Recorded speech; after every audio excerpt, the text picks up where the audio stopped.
Who would be kidding? Communities like this want a pure breeding ground for this kind of resentment. Unlike some of the other ones we'll discuss later down the line, Short Guys has a kernel of truth at its core, as it's pretty clear that the users do face problems in their day-to-day lives because of their height, and they just see the entire West in a huge dating crisis, where the top percentile of men are taking all of the women, leaving them without any companionship and love, the fundamentals of a good life. So why even try?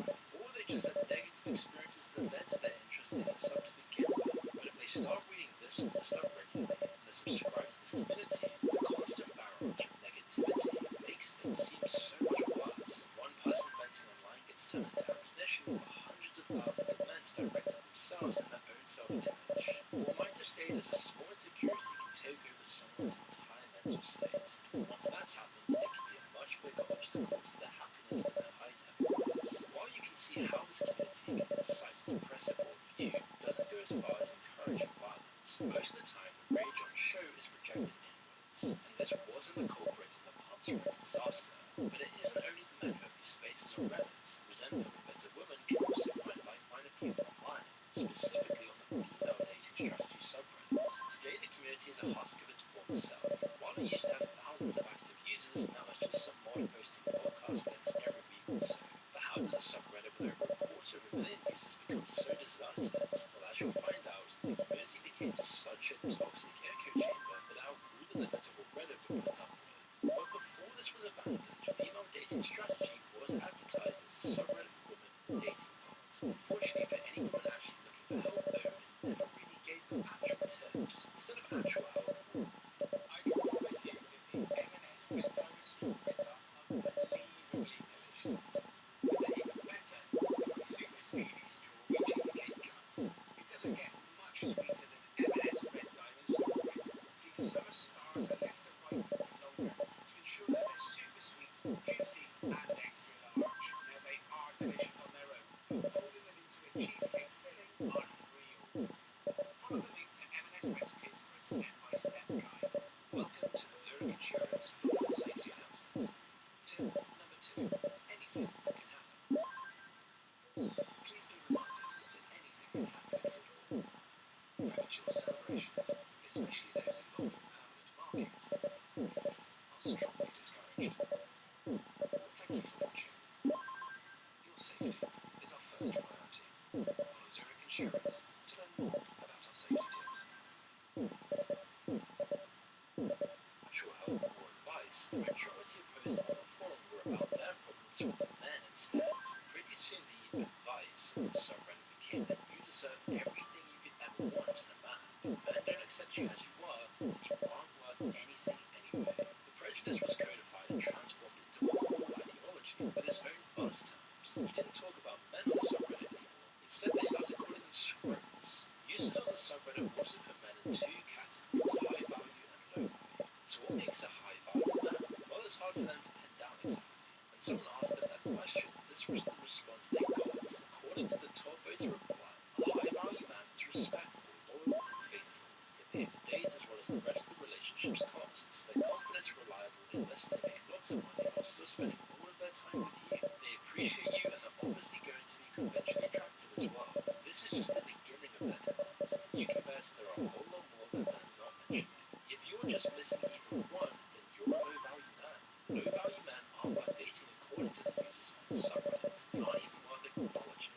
The irony and hypocrisy of the subreddit is that the rest of the memes and posts are all about how women shouldn't have to conform to societal men's expectations. They deserve happiness, everything they could ever want from a partner without having to put the work in themselves. Eventually, all of this resentment of the subreddit became so toxic that the community self-imploded. Reddit had left the community alone for years because it matched their left-wing bias, but even they were getting close to shutting this down. So instead, the mods just did it for them, trying to migrate the community to a new website while leaving the old one intact. Now it's just locked down, with one of the older mods posting something every so often to keep anyone else from taking it over. That's just about it. The Palm Springs disaster didn't come from this community either though. While the perpetrator had resentment and business in common with this community, you weren't known as an active member. So instead, we need to go further to show how Reddit's echo chambers led to such a tragedy. As we get deeper into Reddit's guts, the communities go from bitter, resentful to downright delusion. Welcome to the Tallulah subreddit. Now what actually is a Tallulah? Well, a specific definitions vary, the general idea remains the same. Remember when you were little and you had an imaginary friend? You're integrating a new friend in your head, only this time they won't just be imaginary. The users of the Tallulah subreddit are convinced they've created entirely separate people who live in their minds. According to them, they're just the hosts. Tallulas are completely separate individuals who have their own personalities, desires, preferences, and tastes. Now, the exact details vary from person to person. For some, you can expect that underneath what they say, they know it's all just in their heads. For others, it really seems that they're convinced Tallulas are real. Sometimes they'll even post as if it's the Tallulah talking. One of the top posts is written as if it's one Tallulah sending a message to all the others out there. But it reads though like they're trying to convince themselves more than anyone else. In their posts, you are not imaginary, you are real and more about it. Tallulas user Gress the Lexo file goes into excruciating detail.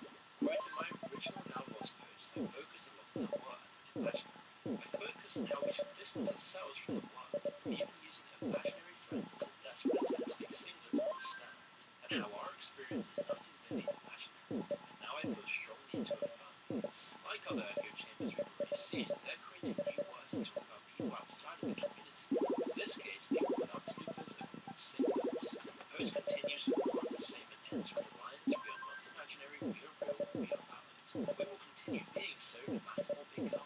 At this point, you might be thinking that none of this can actually be true.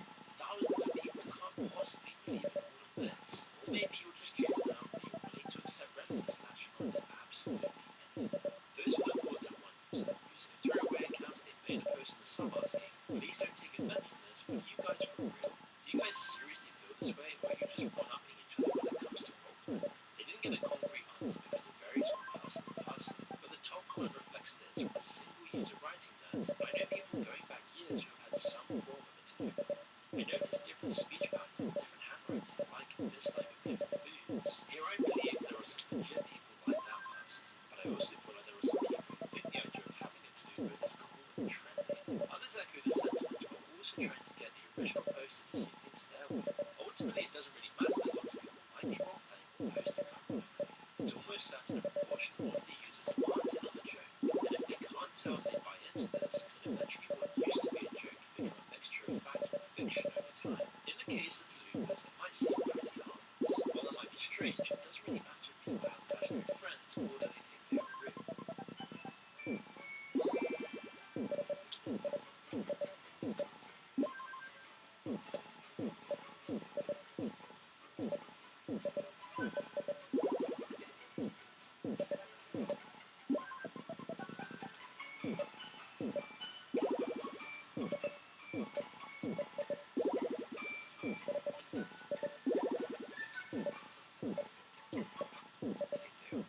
However, the sub still reinforces people with serious mental health delusions, which is something that Reddit is full of in 2025. But it's probably not good enough reason to ban the subreddit. You can't imagine it feeling a kind of Green Goblin situation. While the perpetrator of Pump's Rings was delusional, he wasn't a Tallulas user either. There's a subreddit for everything, and that includes illicit substances. Whilst more of the more popular subreddits on this are focused on prevention, harm reduction, and addiction treatment, those aren't the only communities available. There are also a ton of different subreddits focused on active users, people who don't want to stop and want to talk about their experiences with other active users. Some of these communities can be Mad. and actually harmful, while others are almost certainly enabling addiction. There are some for alcohol, others are for hard substances. One of these focus on a certain